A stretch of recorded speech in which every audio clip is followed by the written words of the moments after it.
It began with fear, not of technology, but of its failure. The Cold War wasn't only a race for nuclear supremacy. It was a race to survive information collapse. Imagine this: a nuclear strike wipes out Washington. Traditional communication lines, gone. No way to coordinate defense, issue orders, or even confirm who's still alive. In the 1950s, this was more than a paranoid fantasy. It was a strategic nightmare.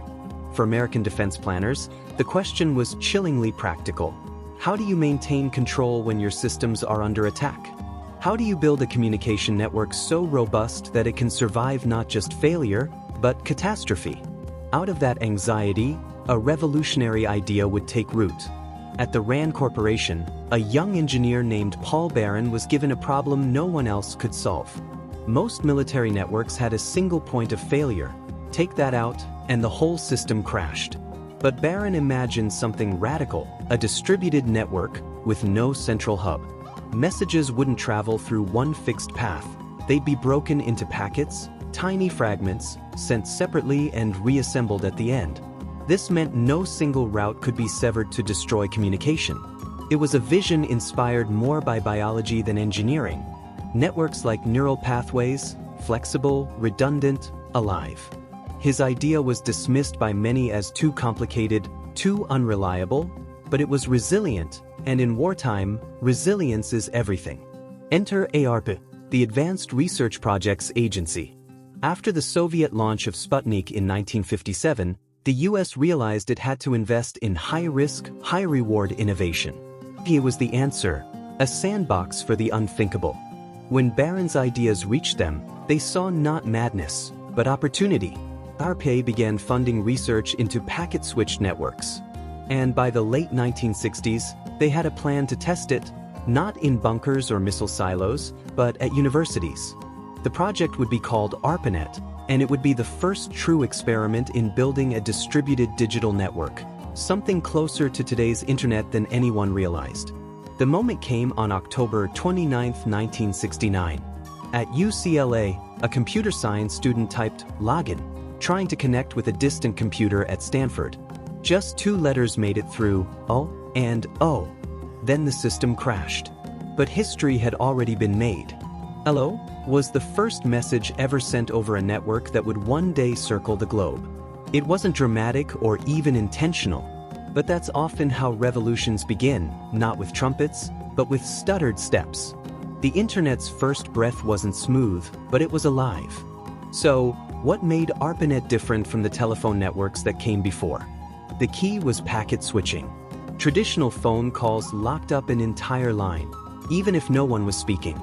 Packet switching worked more like a postal system. Break the message into parts, stamp each one with a destination, and let them travel separately through any available route. Each packet found its way, hopping from node to node, until all were reunited at their destination. If one path failed, others picked up the slack. This wasn't just efficient. It was revolutionary. In war, adaptability wins. In networks, it meant survival. Yet the skeptics were many. Major telecommunications companies had built their empires on centralized systems. The idea of letting information flow chaotically through a decentralized web seemed reckless. To them, this wasn't progress, it was anarchy. They pointed to dropped packets, unpredictable delays, and a lack of control. But what they missed was this: the very messiness of packet switching made it powerful. It didn't rely on perfection. It thrived on disruption. And in a world increasingly defined by uncertainty, that made all the difference. But to scale the network, something more was needed. Something that could let different types of machines talk to each other, regardless of who built them. That something was TCP/IP. Developed by Vint Cerf and Bob Kahn in the 1970s, these protocols provided a universal language for data. TCP ensured that information was broken into packets and reassembled correctly. IP made sure those packets got to the right address. Together, they became the backbone of the modern internet. It was like inventing grammar for a language no one yet spoke, and it worked. With TCP/IP, the internet wasn't just a network. It was a framework for infinite networks to talk to one another.